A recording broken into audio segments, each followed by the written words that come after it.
오늘 기대의 부분은 소망에 대한 부분을 좀 나누려고 합니다. 그런데 이 소망 가운데서도 우리가 그 소망이 가장 빛이 나는 때가 우리가 원하는 대로 일이 되지 않는 상황에서입니다. 기근 가운데에서, 아픔 가운데에서, 절망 가운데에서 그때 주님을 바란다는 것이 어떤 의미인가? 이 부분을 나누고 싶은데요. 우리 잠깐 기도하겠습니다. 하나님, 오늘 하나님께서 다루시기 원하는 영혼이 있으심을 믿습니다. 아멘. 아멘. 이 가운데 주님께서 또 수술하고 치유하기를 원하시는 그러한 마음을 가진 그런 분들이 있음을 또 고백합니다. 주님 이 시간에 또 주님께서 예비하신 아름다운 것들이 남김없이 드러날 수 있도록 주님 일하여 주옵소서. 아멘, 아멘. 말씀에 검이 우리 배부를 찌르게 하시고, 아멘. 우리의 나태했던 부분들이 또 드러나게 하시며, 아멘. 하나님의 그 예리한 말씀 가운데 말씀을 듣는 자와 듣는 자가 다 함께 점검받게 하시고 복을 얻게 하옵소서. 우리 주 예수 그리스도 이름으로 기도합니다. 아멘, 아멘. 어떤 분들은 제가 기도하면 일이 그냥 착착착착 진행돼서 좋겠다라고 막연하게 그렇게 생각하시는 분들이 있습니다. 제가 보기에 참 하나님께서 특별한 믿음을 원하시는 경우들을 보게 됩니다. 저한테 유난히 많은 장벽이 있는 그런 곳에서 또 돌파가 필요한 그런 사역 가운데 저를 부르시고요. 거기에 그냥 빈손으로 가서 기다리는 가운데 또 하나님께서 일하시는 것을 보게 되는 그런 기회를 여러 번 얻었습니다. 그런데 남들이 볼 때는 수월하고 그냥 가면 다 되는 것 같이 보일지 모르지만 제 안에는 치열하고 피말리는 그런 순간들이 많이 있었습니다. 지금 이제 저희가 다음 달에 건축을 위해서 기공식을 하려고 지금도 제가 이렇게 집회하는 중에 바쁘게 이메일과 막 메시지가 오면 제가 이제 그 부분을 놓고 이제 기도를 해야 되는 상황인데 실은 이슬람 땅에서 대학을 세운다. 그것도 선교를 지향하는 대학을 세운다. 예, 정신이 나간 일입니다.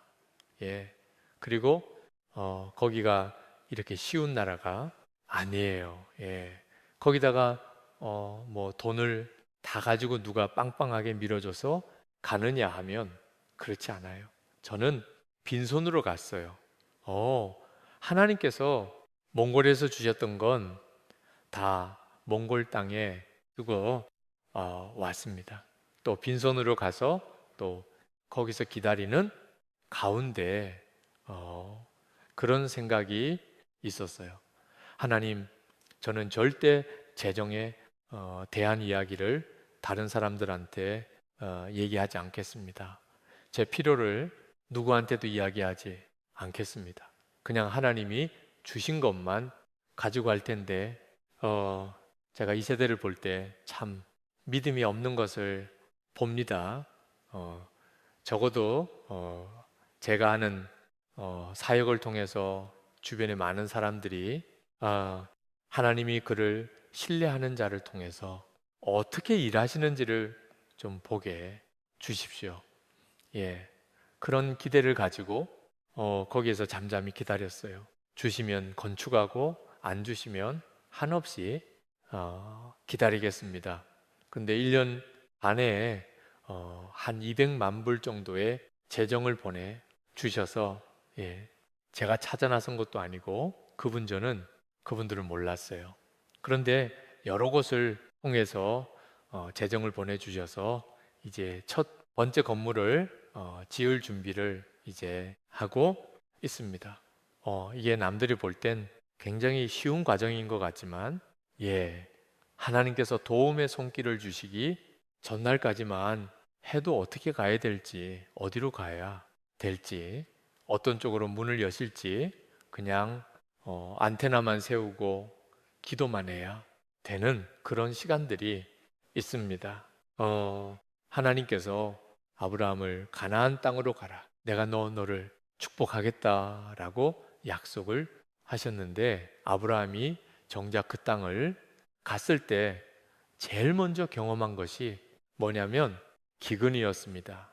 하나님이 축복하신 사람이 순종하고 길을 떠나서 제일 먼저 경험한 것이 기근입니다. 그런데 이 기근은 우연이었을까요? 아니에요. 나중에 보면요. 이삭이 아버지의 뒤를 잇고 나서 또 똑같은 일이 벌어집니다. 또 야곱의 때에도 기근이 옵니다. 하나의 패턴이에요. 패턴. 하나님께서 우리를 복 주시고 사용하시는 과정 통과해야 되는 시기가 있는데 그것이 기근입니다. 그거를 두려워하면요. 돌파가 일어나지 않습니다. 많은 사람들이 하나님의 복에 대해서 오해하는 경향이 있어요. 자, 다들 어떻게 생각하느냐? 복, 그러면 한국 사람들은 다 뭐하고 연관을 시키냐면 자, 만수무강으로 생각을 합니다. 만수무강이란 건 뭐예요? 어려움 없이 편안한 상태가 지속되는 걸 말합니다. 그죠? 그래서 어려운 일이 일어나는 건 하나님의 뜻이 아닐 거라고 오해하는 경우가 있습니다.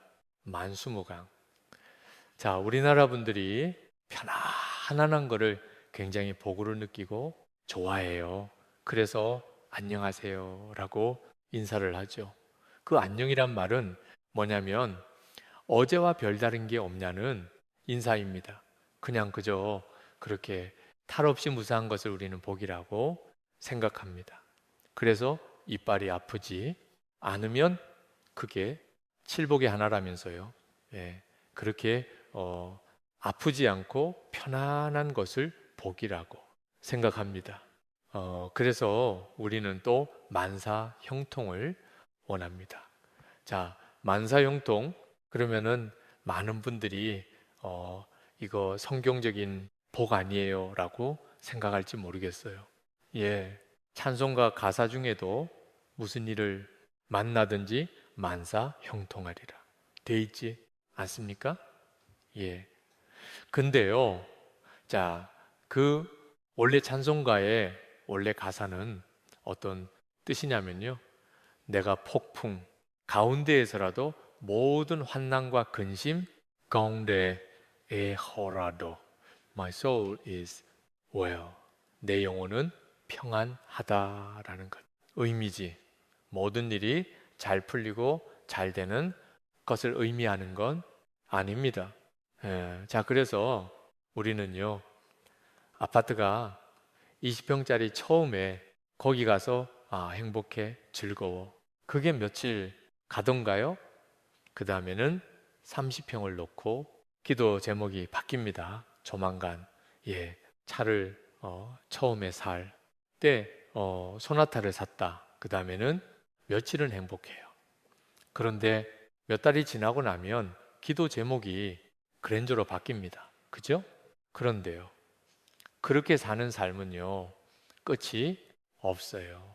계속 더 큰 자극, 더 큰 자극, 더 큰 자극을 원하다가 이 세상을 마무리하게 됩니다. 제가 보면 거꾸로 가는 사람들이 있어요. 소나타를 살 돈이 있는데 아반떼를 사고요. 그 남은 돈을 보다 유익한 쪽에 흘려보낼 수 있는 여러분. 자신의 삶의 레벨을 낮추면요. 거기서 에너지가 발생합니다. 그런데 사단은 끊임없이 그 이상을 원하도록 그래서 관심을 그쪽에 집중해서 그렇게 하다가 죽도록 그렇게 몰아갑니다. 그런데요, 야곱을 보면요, 이 사람 하나님 복 받은 사람이잖아요. 하나님 복 열심히 추구한 사람입니다. 이 사람이 인생의 말년에 바로왕 앞에 가서 뭐라고 그러냐면 130년 험한 세월을 살았습니다. 자, 하나님의 복을 받은 사람이 자신의 삶을 요약해서 험한 세월이라고 이야기합니다. 그러면요, 여러분, 험한 세월도 복의 한 부분이란 걸 알 수 있습니다. 제가 몽골 땅에서 살아보니까 불편하긴 했어요. 하지만 불행하진 않더라고요. 예, 그 안에서 누리는 기쁨과 즐거움이 있습니다. 재정이 없다고 불행한 게 아니더라고요. 예, 저는요, 끊임없이 모자라는 삶을 살게 부름받은 것 같아요. 몽골에서는요, 몽골에 처음 갔을 땐 100불 단위로 모자르다가 조금 지나니까 1000불 단위로 모자라고요. 좀 더 지나면 10,000불 단위, 이제는 10만 불 단위, 100만 불 단위로 모자라요. 근데요, 제가 발견한 게 있어요. 10,000불 이상 모자하게 되면요, 밥을 걱정은 안 하게 되더라고요. 예, 밥 안 굶어. 그 굶을 일은 없는 것 같아요. 우리 사역지에 저와 같이 협력하는 선교사님들이 없으면 굶죠, 뭐 그러고 들어와요. 아무래도 평신도 전문인 선교사들이다 보니까 교단 배경이 없어서 교회로부터 후원을 받지 못하는 경우가 많아요. 그러다 보니까 개인 후원에 자신이 모은 돈 가지고 들어오고 그런 것조차 없는 젊은 친구들은 왼손으로 들어와요. 그런데 학교에서 월급을 주지 않지만 이 사람들이 굶은 적은 없었던 것 같아요. 저는 그래서 자신 있게 이야기합니다. 예, 뭐 굶물 갖고 하고 와보세요. 2끼까지는 굶을 수 있는데 그 이상 굶기시진 않을 겁니다. 예, 자, 한때 몽골 국제대학교에서 그때는 주택 보조비로 지급하는 돈도 6개월째 못 준 때가 있었어요. 예. 그거가 그래도 그 나름대로 젊은 사역자들한테는 생활비의 중요한 부분이었는데 그게 없으니까 제 마음이 어려웠어요. 그래서 이 친구들 보고 그 어떻게 하면 좋을까 그러고 있었는데 그 중에 한 교수님이 좀 연세 있으신 교수님이었는데 자원에서 보리고개 펀드라는 걸 만드셨어요. 예. 거기에는 누구나 돈 있는 사람은 갖다가 넣고 돈 없는 사람은 찾아 쓰는 거예요. 누가 넣고 누가 빼가는지는 그것을 맡은 그 교수님 한 분만 알고 아무도 몰라요. 제가 여기 사람들 많이 어려서 돈이 없겠구나. 혹시 집회에서 뭐 좀 모은 돈 들고 들어가야 되나 싶어서 물어봅니다. 혹시 돈 좀 있어요? 많이 남아 있어요. 그러는 거예요. 많이 남아 있다는 얘기는 아직 굶는 사람은 없다는 얘기입니다. 또 이따가 물어봅니다. 돈 좀 남아 있어요? 예, 많이 남아 있어요. 예. 또 이따가 물어봅니다. 또 여전히 돈이 있대요. 그 보리고개 펀드가 말은 적이 없어요.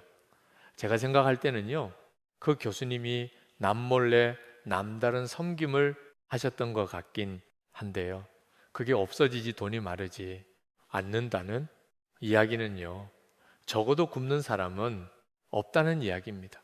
예. 제가 그런 시절을 많이 보내봤더니 이제는 배짱이 생겼어요. 예. 사람이 돈이 있고 없는 것이 그 사람을 행복하게 하고 불행하게 하는 기준이 될 수 없어요. 자, 때로는 하나님을 섬기는 길 가운데 있으면서 예기치 않은 어려움과 갑갑함과 생각지도 않은 공경 가운데 머물러 있어야 되는 시간들을 하나님은 주십니다. 그것은 일반 성도에게나 목회자에게나 선교사에게나 다 동일한 인도하심입니다. 자, 제가 어, 그, 그 몽골 땅에서 사역을 하다가 하나님께서 이제 그 땅을 떠나라 말씀을 주셨습니다. 어디로 가나요? 갈 곳은 말씀하지 않으셨어요. 또 한 번 갈 바를 알지 못하고 떠나라는 그런 믿음의 도전 가운데 제가 이제 떠났습니다. 떠나서 어디로 가나 생각하다가 이제 미국에서 안식년을 하고 있게 됐습니다. 이제 거기서 인도네시아 사역에 대해서 하나님께서 하나씩 하나씩 보여주시기 시작했고 제가 그것을 놓고 기도하기 시작했어요. 그래서 한 4개월 정도 기도하고 난 다음에 최종적으로 마음에 확증이 왔습니다. 인도네시아 땅으로 제가 가겠습니다. 하나님이 이제는 더 이상 확증을 주시지 않으셔도 될 것 같습니다. 그렇게 기도를 하고 이제 인도네시아 사역을 위해서 준비해야겠구나라고 생각하고 있는 그 시기에 제 아내에게 넷째가 생겼다는 사실을 알게 됐습니다.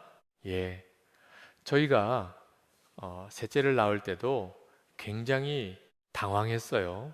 저희는 이제 둘 빨리 키워놓고 본격적으로 부부 두 사람이 열심히 같이 사역을 하자 그렇게 생각하고 있었는데 셋째를 탁 주시는 거예요.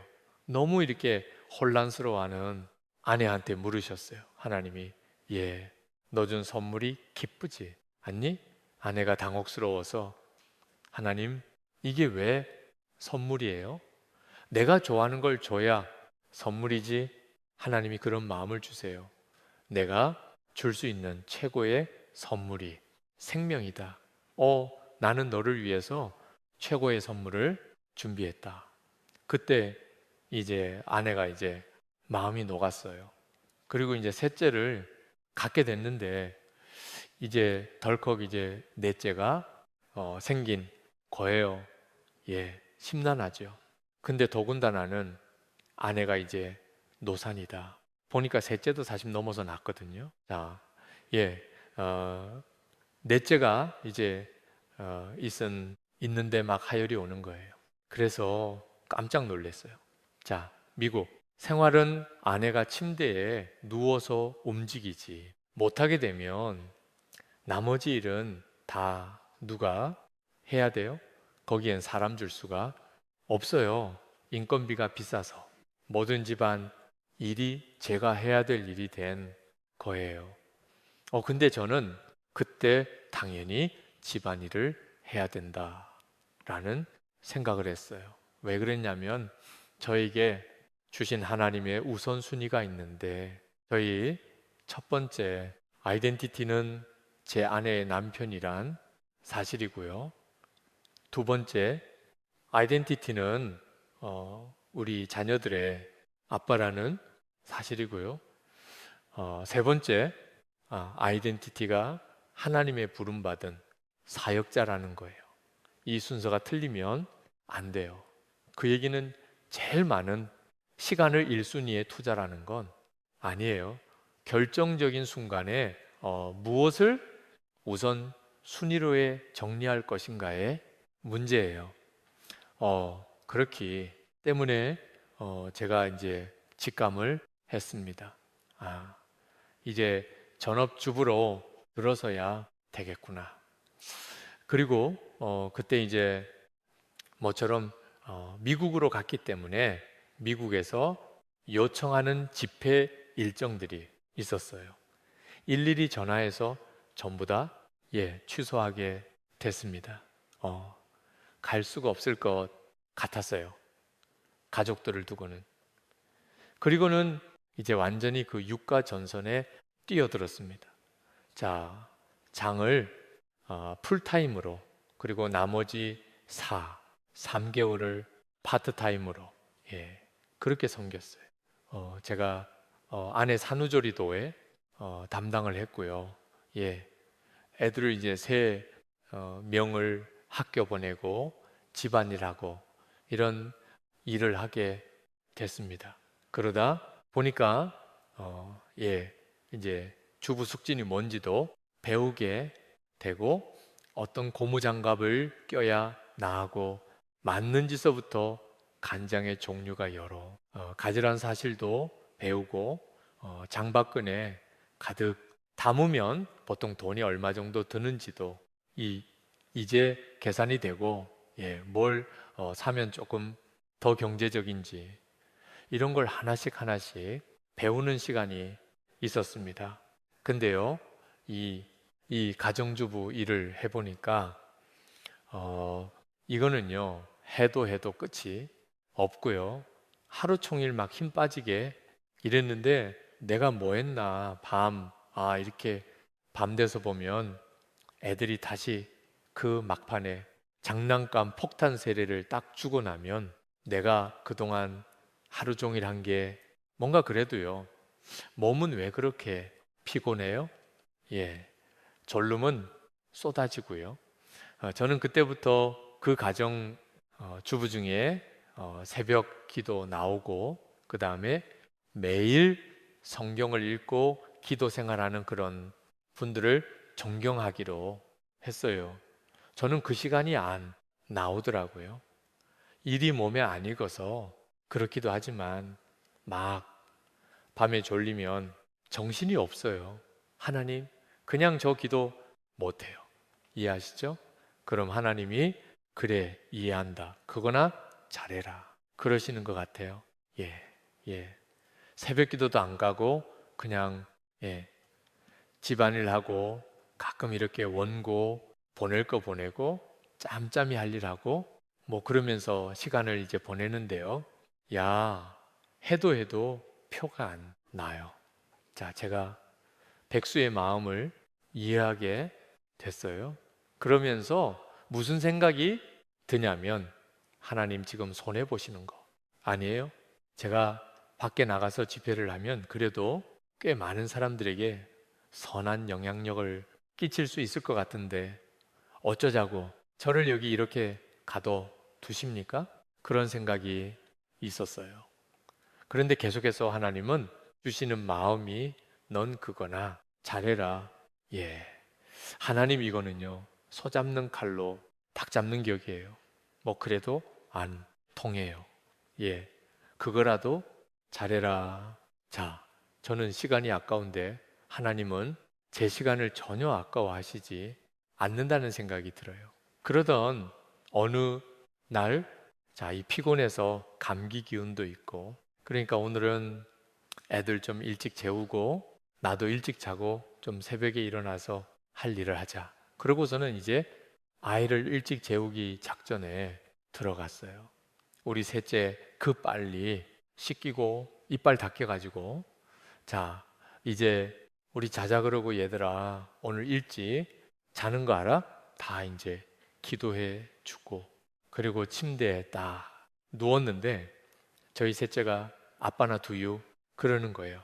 야, 너 이빨 닦았잖아. 두유 먹으면 또 이빨 닦을 거야. 야, 그냥 물 마시고 자, 두유. 우리 집은요, 냉장고가 아래층에 있는데 거기까지 또 가로 내려가려면 또 불 켜고 일이 많아요. 그래서 그냥 자제니까 아빠 피곤하다도 박수 겨요? 할 수 없이 지친 다리를 이끌고 밑에 내려가서 문 열고 부유를 꺼내 갖고 오면서 자, 미국 집은 아래 이렇게 밑에가 다 카페트 깔려 있죠. 또 침실에서 애가 이거 뭐 빨다 꽂겠다 하다가 뭐 흘리면 그다 제일이잖아요. 그러니까 아빠 빨다 꼽아줄게. 지가 꼽아야 된대요. 안 된마. 아빠 꼽을 다 꼽아서 이제 애가 확 잡으면 이렇게 세니까 좀 빨고 줬어요. 그랬더니 이놈이 안마가 기분이 나쁘대요. 자기가 할 일을 왜 아빠가 해서 이 녀석 바로 아빠가 도와주려 그랬지. 임마 먹어 안 먹어 이놈 버릇 없이 먹었다 리에 리면서 이놈 자식 나 이놈 아빠한테 혼나리는데요. 아니 제가요 화가 나가지고 화가 저를 끌고 가요. 때리는 거를 멈추고 쉽지가 않더라고요. 그 조그만 놈한테 맴매를 하는데 독이 들어서 때리는 저를 발견을 했어요. 그러고 나가지고는요, 엉엉 우는 것도 이제 잘 진정시켜서 재우고, 그러니까 아빠 말 잘 들어가. 결론이지만, 그리고서는 자려고 보니까 이제 잠이 안 와요. 예, 이제 한숨이 나오는 거예요. 예, 저한테 이제 오는 첫 번째 질체 선교사란 녀석이 그보다 더 센 질책이 있어요. 내려놓음을 썼다는 인간이에요. 평생 굴레예요. 굴레, 멍해요. 멍해. 다들 만나면 저 사람 뭘 내려놨을까? 저희 아들도 아빠 내려놓은 거 맞아요? 그러면 예, 제 정말 암담해요. 예. 자, 근데요. 아, 잠이 안 오는 거예요. 하나님 어쩌자고? 아니, 저 할 일 많잖아요. 그러고 있는데 하나님께서 저에게 그런 마음을 주세요. 아, 네가 you are in the right track. 네가 지금 제대로 가고 있는 거야. 네가 이렇게 있어야 되는 시간이 있어. 저는 제 안에 어떤 생각이 있었냐면 하나님, 제가 그 어려운 사역 가운데 부르심을 받으니까 저한테 날개를 달아 주셔야 되는 거 아니에요. 근데 하나님은 날개가 아니라 모래, 주머니들을 채워주세요. 예. 오히려 제가 엄치고 뛰지 못하는 상황으로 끌고 가세요. 하나님 지금 손해 보시는 거 아니에요? 그런데 하나님은 그거라도 잘하라는 마음을 계속 주세요. 네가 여기서 배워야 될 게 있다. 그러세요. 제가 뭘 배워야 되죠? 사랑에 대해서 내가 널 가르치고 싶다. 사랑이 뭔가요? 첫째에게 떠오르는 첫 번째 성경 구절. 사랑은 오래 참고, 네. 제가 이제 그 과정을 겪고 난 다음에요. 이제 조금 여유가 생겨서 가운 곳에 이제 주말에 이제 집회를 갔었는데 어느 한 목사님께서 이제 예배 그 주일까지 다 섬기고 이제 월요일 아침에 떠나기 전에 이제 같이 식사를 하면서 기도를 해달라 그러셨어요. 기도를 하는데 그런 기도가 나왔어요. 너는 너의 내가 부담이라고 하지만 내가 너희 아내를 복으로 너에게 붙여 주었다. 그런 기도가 나왔어요. 그러니까 그 목사님이 끝나고 난 다음에 그 무슨 내용이요? 실은 내가 그 부분 가지고 고민하고 있었는데 그게 어떤 맥락에서 하신 이야기입니까? 좀 더 구체적으로 이야기해 주십시오. 근데 저는요, 기도해 주고 나서 무슨 기도했는지 잘 기억을 못 해요. 근데 이제, 글쎄요. 제가 왜 그렇게 기도했는지 저도 모르겠는데요. 아마도 아내분 때문에 더 많이 섬길 수 있게 되는 것이 복이라는 의미인 것 같습니다. 자, 이 목사님은요, 사모님이 눈이 잘 안 보이셨어요. 아주 근거리만 보이니까 운전을 못 해요. 미국 생활에서 운전을 못 하면요, 목사님이 거기에 매이게 돼요. 가까운 거리도 다 라이드를 줘야 되는데, 그러다 보면 애들 뭐 학교 가는 거 다 라이드 주고 멀리 신방을 가실 수가 없어요. 이게 목회의 큰 장애다, 짐이다. 이렇게 생각을 하고 계신 거예요. 그런데 하나님은 그 복이라는 말씀이에요. 왜 그랬을까? 제 생각에는요, 그런 마음이 들었어요. 더 많이 섬기는 것이 더 많이 스트레칭 되는 것이고, 더 많은, 그 자체가 더 많은 복이구나. 네. 여러분이 가정에서 섬겨야 될 대상이 더 많다는 건요. 그것이 여러분을 더 스트레칭하는 일이고요.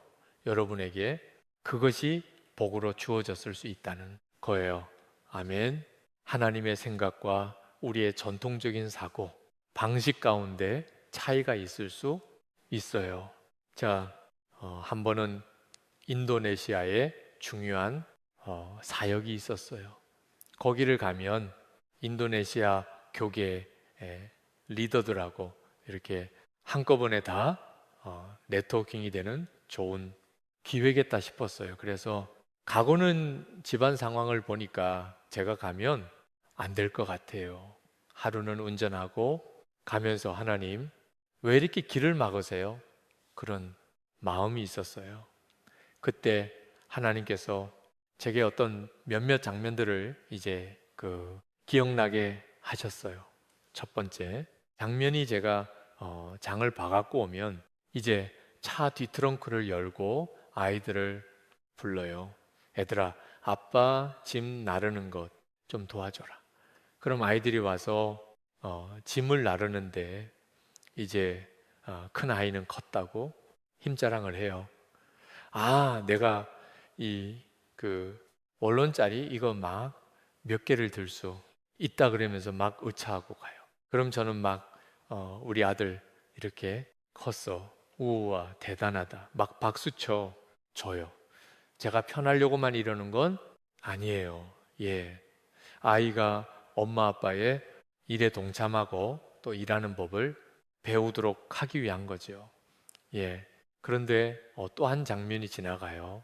미국에서 이제 뭐 잔디 있는 집을 살게 됐는데 잔디에 이제 잡초가 자라는데 전 그냥 내버려 뒀거든요.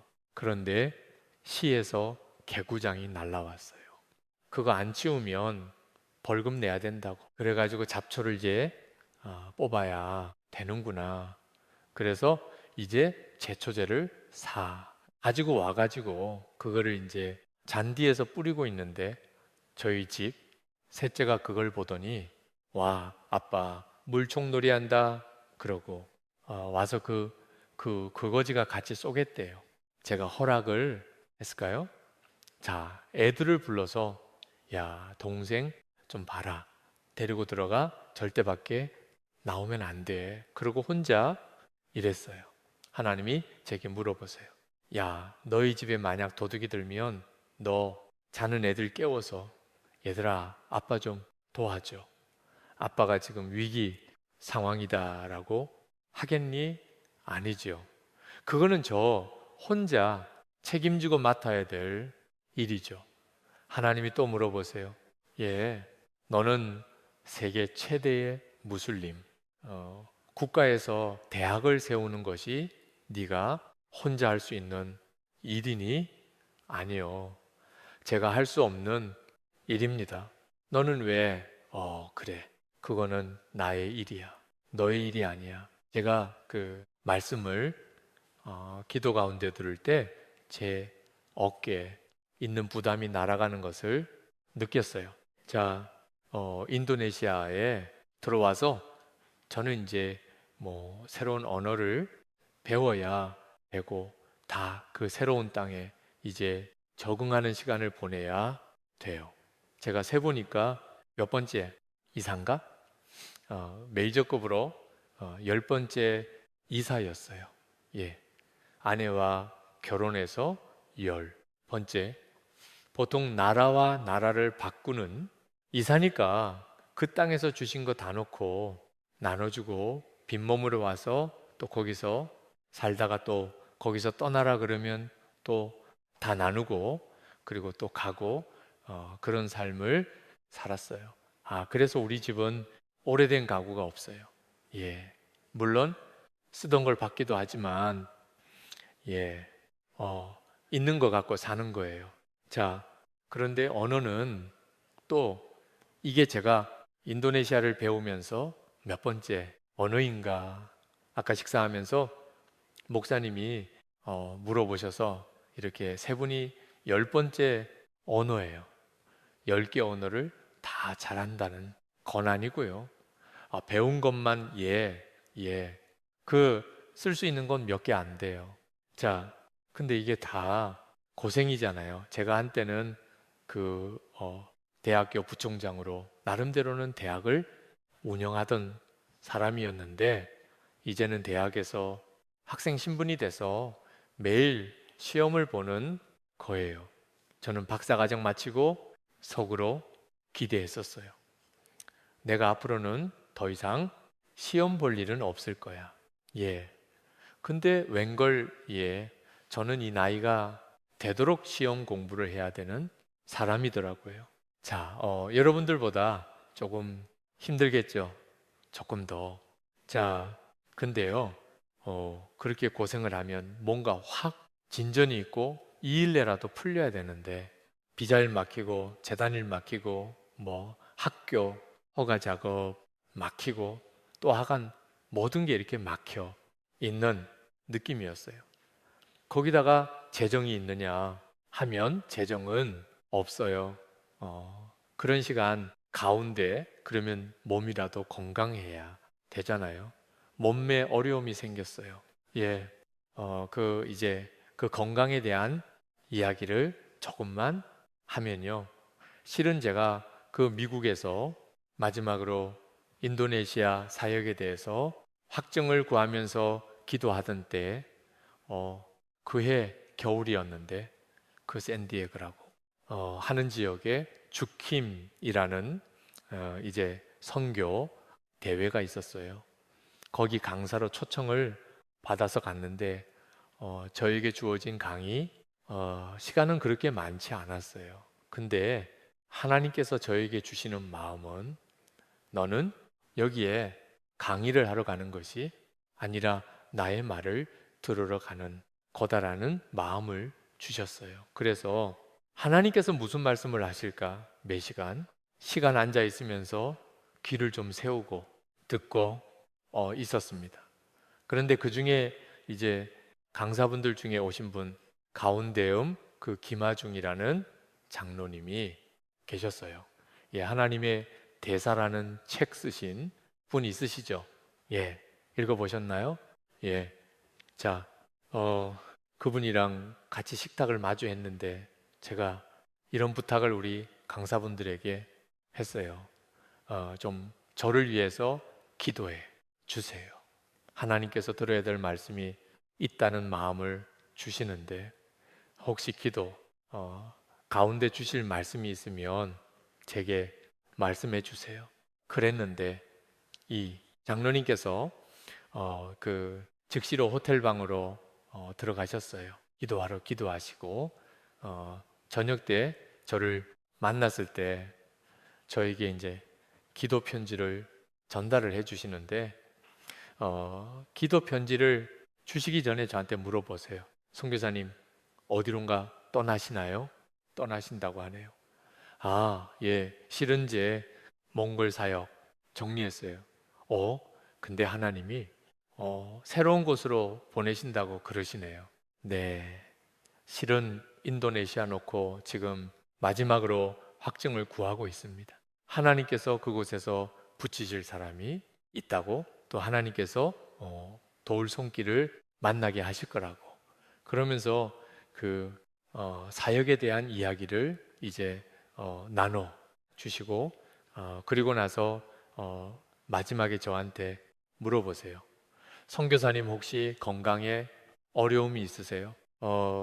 예, 실은 제가 췌장에 혹이 있는데 이걸 웬만하면 제거하지 않고 낫게 해주세요 하고 기도하고 있어요.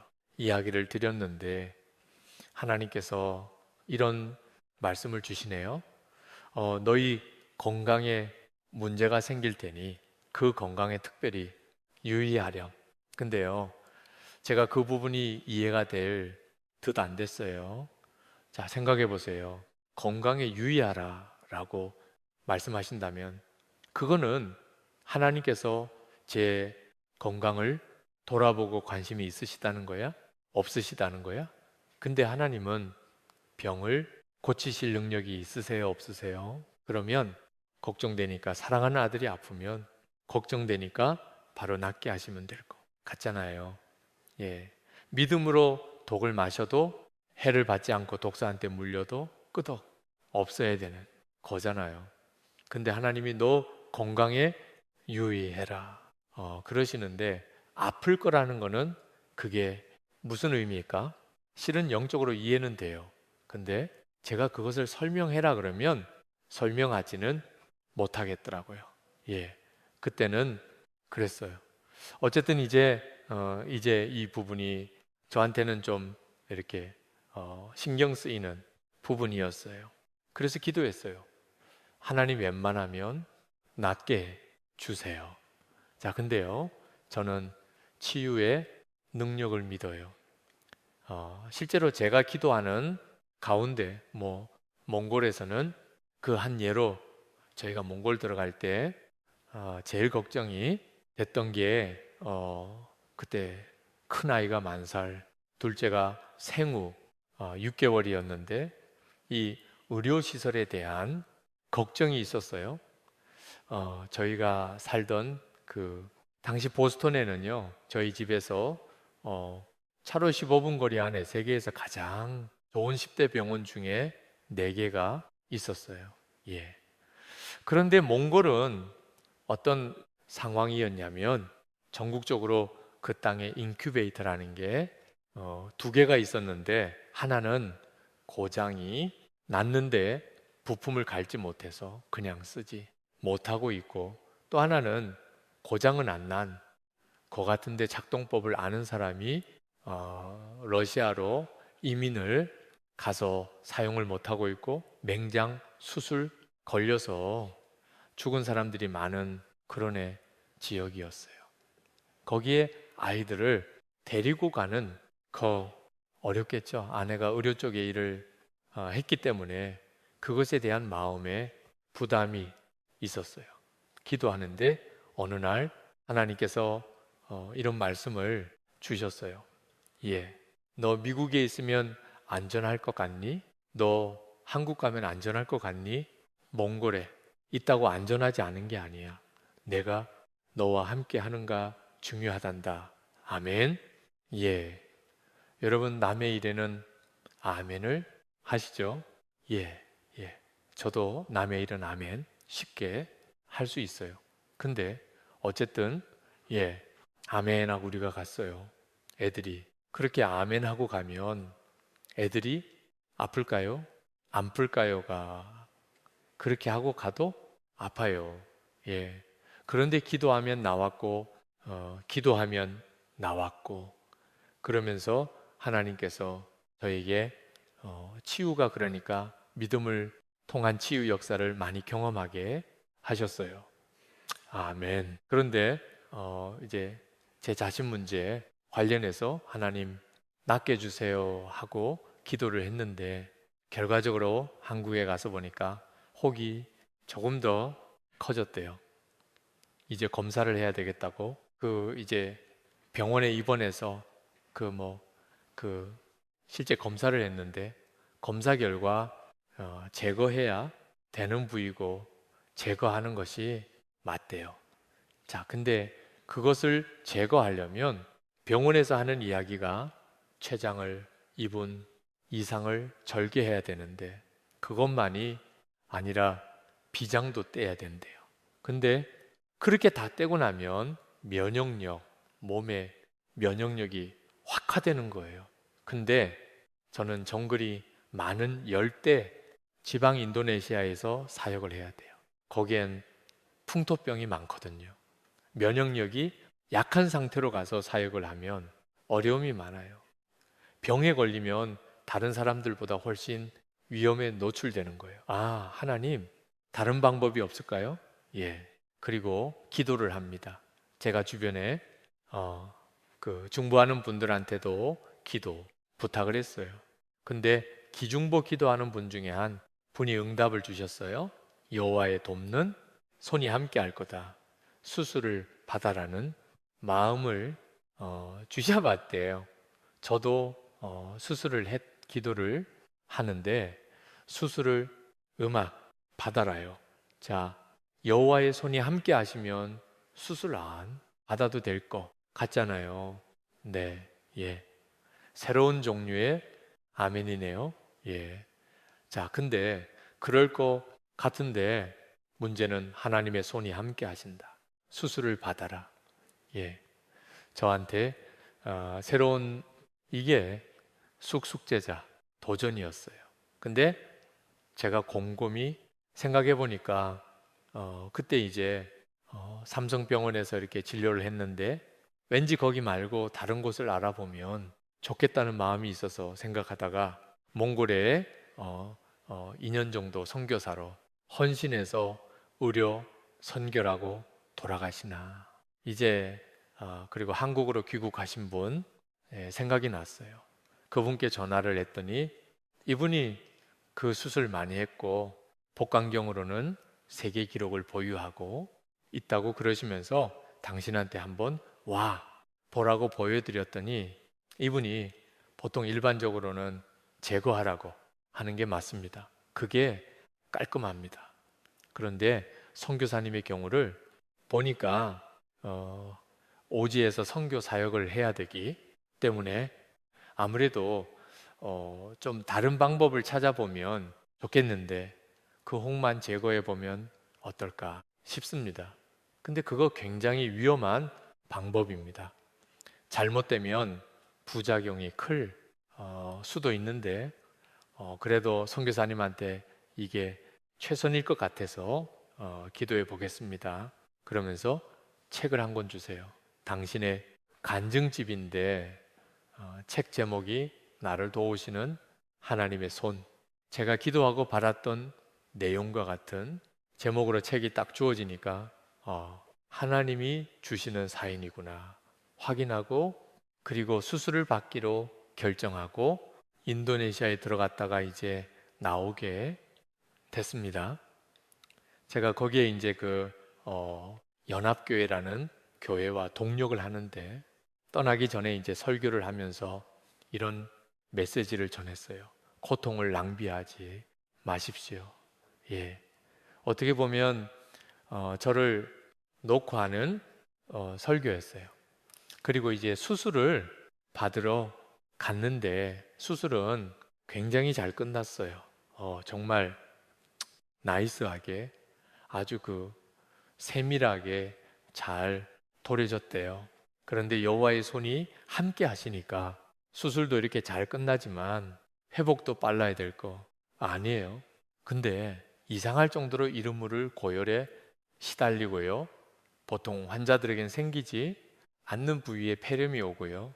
여러 가지 합병증 때문에 저는 일반 환자들보다는 일반적으로 그 수술을 받은 사람들보다는 주사기를 몇 개씩 더 꽂고 있어야 돼요.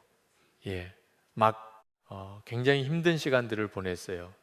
예, 금식하는 가운데 굉장히 많은 아픈 시간들을 보냈는데 그러고 나서 수술 이제 이 정도면 다 한 거 같습니다. 퇴원해도 됩니다. 그랬는데 퇴원하는 다음 날에도 어느 교회에서 간청을 해서 송구 영신예배 설교를 잡아놨어요.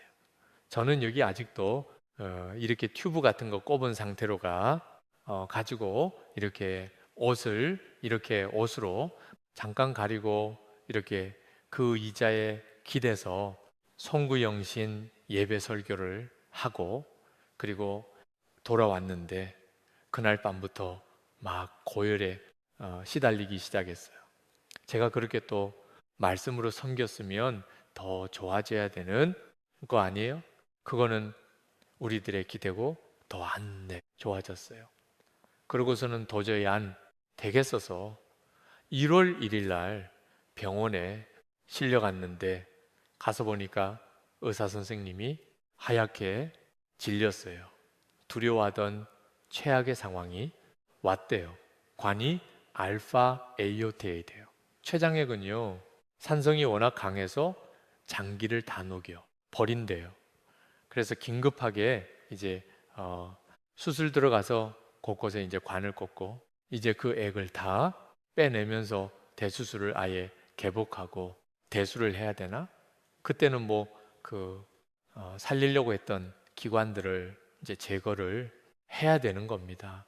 아니면 기다려야 되나? 기다릴 때 나을 확률 40%에 많이 잡아야 50%래요. 50%를 두고 기다려야 되나? 그런 가운데 그냥 의사 선생님과 기도하고 결정한 것, 하나님의 도우시는 손을 의지하고 기다려 봅시다. 그렇게 결정을 했어요.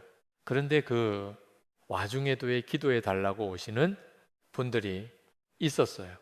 근데요, 놀라운 사실은 하나님이 저를 위해서 기도하는 건 안 들어주시는데 그 와중에도 그분들을 위해서 기도하는 건 잘 들어주세요. 예, 예. 몇몇 유명한 분들 얘기가 있는데 인터넷에 올리신다니까 더 얘기 안 할 텐데요. 예. 근데 그렇게 있으면서 제 마음 가운데 어떻게 밖에 기도가 안 나오냐면 하나님 고쳐주세요. 살려 주세요. 낫게 주세요. 이거보다는 다 그냥 하나님께 맡겨 드릴게요. 알아서 해주세요. 하나님. 그냥 하나님이 어떤 상황으로 인도하시든지 간에 제가 그 상황을 있는 그대로 받아들일 수 있게 해 주세요. 이렇게 기도했어요. 근데 제 아내는요, 정 반대로 기도를 합니다. 뭐라고 기도를 하냐면, 하나님, 사명자에게는 그 사명이 다하기 전까지는 하나님께서 그 생명을 걷어가시지 않는 걸 압니다. 무조건 낫게 해주세요. 낫지 않으면 우리는 이 사역 할 수 없습니다. 우리는 인도네시아에 남아 있을 수가 없습니다. 이렇게 기도를 했어요. 자, 여러분한테 좀 더 익숙한 종류의 기도죠. 예. 자, 근데 이 두 기도 중에 어떤 기도가 믿음의 기도일까요? 네. 어떤 기도가 믿음의 기도일까요? 자, 근데요, 이 기도가 서로 바뀌어요. 어떻게 바뀌느냐? 저는 하나님 알아서 해주세요 하고 있다가 어느 날 시편을 읽는데요. 다윗이 너무 원색적으로 기도하는 거예요. 하나님, 저 원수들 짓밟아 주세요. 이 자녀들까지라도 그냥 다 말살시켜 주세요. 생명책에서 다 치워 주세요. 이런 기도를 하는데요. 그러면서 그냥 막 저주를 퍼부으면서 이렇게 기도를 하는데 제가 그 기도를 읽다가 그냥 제 마음속 깊숙한 어떤 부분이 건드려졌어요. 박 눈물을 터뜨리면서 뭐라고 기도했냐면, 하나님, 웬만하면 살려 주세요. 저 살려 주세요. 자, 저희 아내는 믿음으로 하나님 무조건 낫게 주세요 하고 기도했는데, 기도하고 돌아가는 길에 스몰 혹시나 어쩌다가 그러면 확 힘들어지는 거예요. 마음이 다운돼요.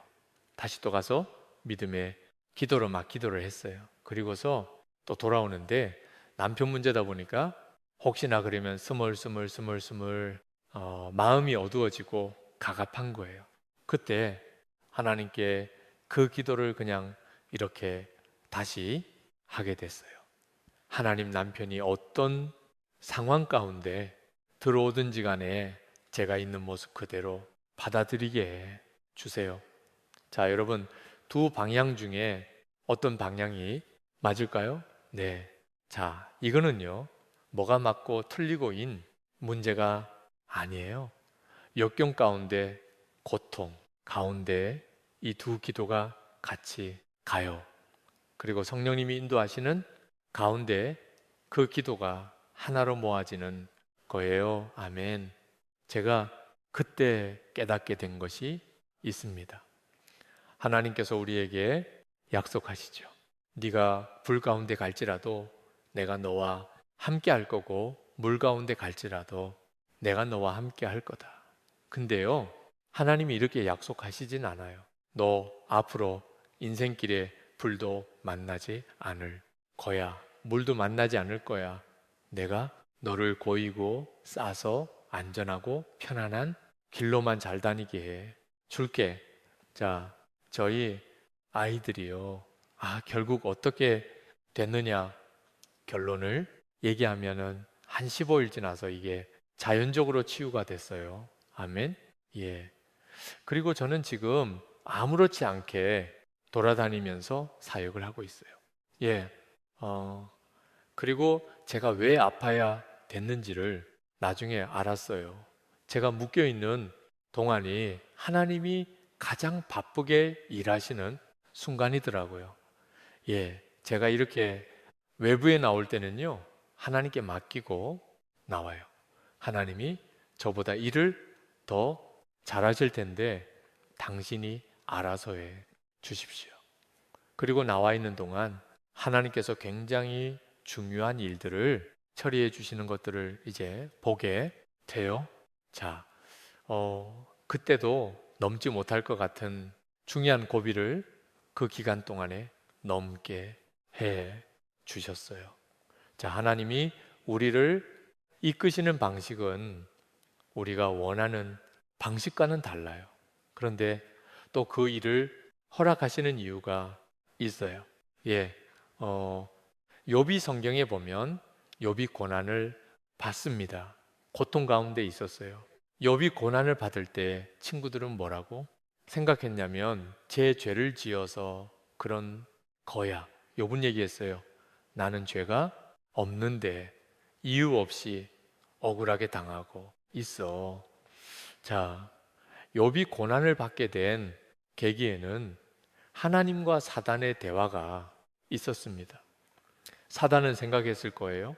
내가 하나님을 격동시켜서 지금 욥을 고난에 빠뜨린 거야.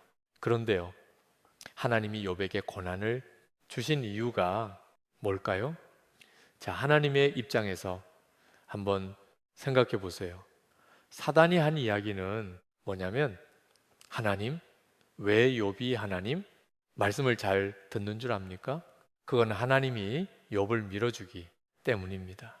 욥을 잘 되게 해주고 주고 위험해서 보호해 주니까 하나님이 그렇게 해주시니까 욥이 지금 하나님 말을 듣는 겁니다. 그거 거두어 보세요. 하나님, 욥은 반드시 하나님을 저주할 거고 떠나갈 겁니다. 그게 사단의 논리였어요. 하나님은 그것에 대해서 I don't think so 선포하십니다. 나는 욥을 믿는 쪽에 걸겠어. 욥은 내가 잘해. 준다고 나를 따르는 것이 아니야. 욥과 나의 관계는 give and take 관계가 아니야. give and take 관계가 아니야. 하나님은 욥을 믿는 쪽에 겁니다. 여러분이 겪고 있던 고통 중에 어떤 부분은 하나님께서 신뢰하셨기 때문에 허락하신 겁니다. 아멘. 자, 오늘 읽은 말씀사도 바울이 고난을 가시를 제거해 달라고 할 때 하나님께서 그것을 거절하시는 장면입니다. 중국의 한때 문화혁명이 일면서 굉장히 많은 가정교회 지도자들이 잡혀갔는데 가정교회 지도자 중에 가장 알려진 네 분 중에 한 분의 간증을 제가 책에서 읽은 적이 있었는데요. 그분이 뭐라고 그러냐면 문화혁명 때 또 잡혀 들어가니까 감옥 생활에서 고문받는 게 너무너무 무서웠대요. 이분은 굉장히 심약한 분이었어요. 그런데 첫 번째 옥살이 하는 동안 너무 무서웠대요. 자, 가정교회 지도자들은 평균적으로 7번 감옥에 갔고 23년 정도를 평균적으로 수감 생활을 했습니다. 자, 근데 이제 장기 수감됐다 나왔는데 이제 다시 붙들려 들어갔는데 고문받을 생각을 하니까 너무 무서운 거예요. 내가 이렇게 사느니 죽어 버리는 게 나아. 잘못하면 내가 고문이 두려워서 내 형제들을 배신할지 몰라. 그런 생각을 하니까 감옥, 톡방에서 죽을 방법을 찾다가 의자를 가지고 이제 그 가까이 그 백열 정보 있는 대로 가져가서 올라가서 수갑찬 손으로 그 전구를 유했니다. 그리고 필라멘트에다 손을 댔어요. 감전돼서 죽으려고. 근데 빠지하고 쓰러졌는데 죽진 않았대요. 그 정도면 죽어야 되는데 죽지 않았대요. 왜? 수갑을 차고 있었는데 아마 수갑으로 전기가 새 나간 것 같아요. 와당 소리가 나서 넘어져. 있으니까 간수가 그 소리를 듣고 달려와서 상황을 보더니 너 누구였? 먹이려고 그래? 그러면서 들어와. 가지고 막 발로 짓밟아빕니다. 그리고서 옴싹달싹 못하게 묶어서 추운 독방에 따로 가둡니다. 거기는 아주 정치범 수가 많은 옴싹달싹 못하게 그렇게 해놓은 그런 감옥인데요. 거기에 들어가서 있으면서 눈물이 앞을 가립니다. 죽고 싶었는데 죽지도 못하고 참 비참한 모습으로 그러고 있었을 때 그때 이분이 생전 처음으로 육성으로 말씀하시는 하나님의 소리를 들었대요. 뭐라고 말씀하셨을까요? 이렇게 고통 가운데 있는 당신의 종에게 찾아오셔서 하나님은 뭐라고 말씀하셨을까요? 보통 동문서답이 하나님의 장기예요. 성경을 보세요. 하박국이 질문할 때, 욥이 질문할 때, 정답을 이야기하시기보다는 너 자신을 보라고 말씀을 하실 때가 있어요. 자, 뭐라고 하셨냐? My grace is sufficient for you를 흘리기 시작하는데요. 저는 그 구절을 읽는데 이해가 되더라고요. 정말 주님이시군요. 주님이 말씀하셨군요. 여러분 이해가 되세요? 저는 이해가 되더라고요. 근데요, 그 음성을 듣고 난 다음에 이분은 고문을 받는데 두렵지가 않더래요. 아프지가 않더래요. 나중에 이분이 복역하고 나서 이제 중국이 개방된 이후에 매년 1000여 명 이상을 세례를 줬대요. 그렇게 십몇 년을 사역하시다가 이제 세상을 떠나셨어요. 자, 우리에게 어려움이 오는 또 다른 이유가 있습니다. 그것이 사명과 연관돼 있기 때문에 그렇습니다. 제가 간단하게 한 이야기만 할게요. 이제 제가 가능한 빨리 신도를 나가고 마무리하겠습니다. 제가 러시아에 몇 가지 정부 관계 일을 할 게 있어가지고 시베리아 공화국을 다니게 된 적이 있었어요. 그러다가 치타 공화국에 머물렀을 때 거기에 있는 한 교회의 도움을 받아서 거기서 묵게 됐습니다. 그 교회는 저희 졸업생 중에 한 명이 사역하고 있었어요. 그 사역자 중에 한 명으로. 거기에 그 교회는 뭘로 유명했느냐면 그 시베리아 전역에서 가장 성령의 역사가 활발하게 일어나는 교회로 주목받고 있었어요. 거기에선 수많은 변화의 간증들이 있다는 거예요. 이름은 셀브이베이션인 제수스 CH 처치예요. 그 교회에서 제가 무엇 때문에 그런 변화가 있을까를 이제 알고 싶었어요. 하나님 가르쳐 주세요 하는 마음으로 있었는데 수요일 날 기도 모임에 참여했는데 거기에 이제 많은 사역자분들이 와서 기도 제목을 나눠요. 한 분이 이런 얘기를 합니다. 저는 지금 프리즌 미니스트리를 합니다. 그러니까 죄수들에게 복음을 전하는 사역을 한대요. 근데 이 사람이 복음을 교도소에서 전할 수 있게 된 한 계기가 된 사건이 있었대요. 그건 언제였냐면 보통 교도소가 기독교인들한테 전할 때 문을 안 열었대요. 그러던 중에 어느 교도소에서 상황이 너무 안 좋아지고 죄수들로 넘쳐나는 가운데 뭔가 방법을 찾으면 좋겠다. 그리고 교회 사람들도 와서 해보려면 해봐라 하고 이제 죄수들과 만나는 시간을 줬는데 이분이 왔을 때 이런 이야기를 했대요. 여러분, 저 마침이 감옥 출신입니다. 제 죄수 번호 몇 번?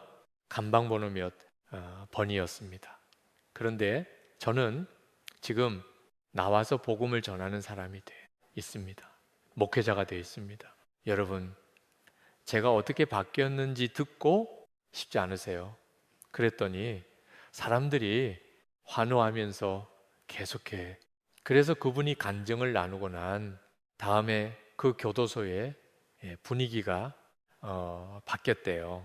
그것을 본 교도소 소장이 계속 우리한테 와 주십시오. 다른 교도소가 문을 열기 시작했대요. 우리가 이제는 이 사역을 다 감당하기에는 없습니다. 기도로 도와주십시오. 또 한 분은 마약 중독자 갱생에서 일하는 분인데 그분이 이런 이야기를 해요. 저는 마약 중독자 출신이었습니다. 어머니의 기도가 아니었으면 저는 길거리에 쓰러져 죽어가는 인생이었을 겁니다. 제가 이 사역을 잘 감당할 수 있도록 기도로 도와주세요.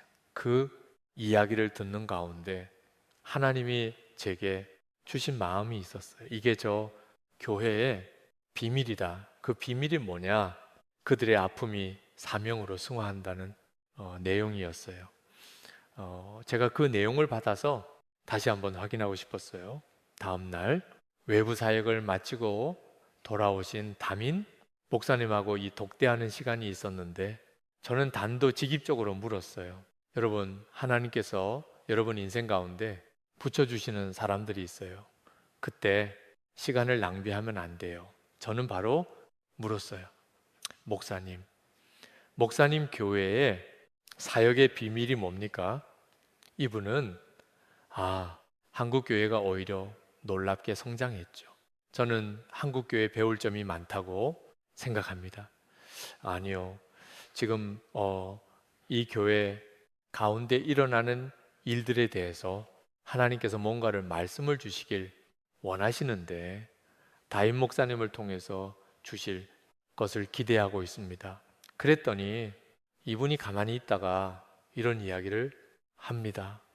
어쩌면 이 이야기를 말씀하시는 거겠네요. 저는 15살에 선교사로 헌신했고 벨로루시 출신인데 러시아 시베리아로 사역하러 들어왔습니다.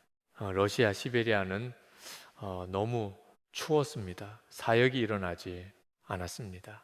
그리고 여기에 문화가 없었습니다. 저는 고향이 그리웠고 이 땅을 떠나고 싶은 마음도 있었습니다. 하지만 버티고 있었습니다. 그러던 어느 날 고등학교 3학년이던 저희 아들이 학교에서 돌아오지 않았습니다. 그래서 그 아들을 찾아 놨었대요. 교회 사람들이 다 흩어져서 찾았는데 3일째 되는 날 시체로 발견됐대요. 그 아들이 죽게 된 이유를 찾기 위해서 교인들이 흩어져서 탐문하고 있던 시기에 경찰의 고위 간부가 찾아와서 너 당장 그렇게 뒷조사하는 거 그만둬. 더 귀찮게 하고 일을 크게 벌리면 교회를 문 닫게 하겠다. 그때 이분은 결심을 합니다. 이 치타 땅에 대한 정남이가 다 떨어져 가지고 이제는 떠나야지. 떠날 때가 됐구나. 그리고 마지막으로 가족들이 모여서 기도하면서 그래도 하나님 떠나겠습니다. 아래고 가자. 가라는 사인이라도 받고 가자. 그리고 같이 기도를 하게 됐는데 기도 가운데 이 목사님이 꼬꾸라지게 됐어요. 왜 그랬냐면 하나님이 말씀을 주셨는데 뭐라고 말씀하셨냐면 너와 너희 교인들이 복음을 들고 이 치타에 있는 모든 시민들에게 나아가라. 그래서 그들이 너희 아들을 죽인 살인자에게까지 나아가게 해라. 그 말씀에 펑펑 울었대요. 그러면서 이런 이야기를 하세요. 어쩌면 이것이 우리 교회 사역의 비밀일 겁니다. 우리에게 주어지는 아픔은 사명으로 승화되기 위해서 주어진 것일 수 있습니다. 아들을 잃어본 사람만이 아들을 잃은 또 다른 누군가를 위로할 힘이 있습니다. 예수님이 우리를 위로할 수 있는 위로자가 되시는 이유는, 우리를 위로할 수 있는 이유는 그분이 그 고난을 다 겪으셨기 때문입니다. 아멘. 자, 제가 마지막으로 한 이야기만 하고요, 마무리하겠습니다. 고난도 기쁨이 될 수 있더라고요. 제가 몽골에서 살아가는 동안에 뭐 이렇게 어떤 적이 있었냐면, 이제 몽골 떠나기 한 1년 전쯤이었는데 저희 집 엘리베이터가 고장이 났어요.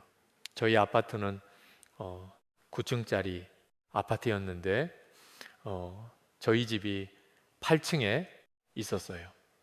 이제 셋째가 태어나고 막 그 무거운 애를 들고 오르락 내리락 해야 되는 시점에서 엘리베이터가 고장이 났는데, 고장 나서 6개월 동안 못 고쳤어요. 러시아제 제품인데 부품을 못 구해 가지고 6개월 동안 안 고치고 있는 거예요.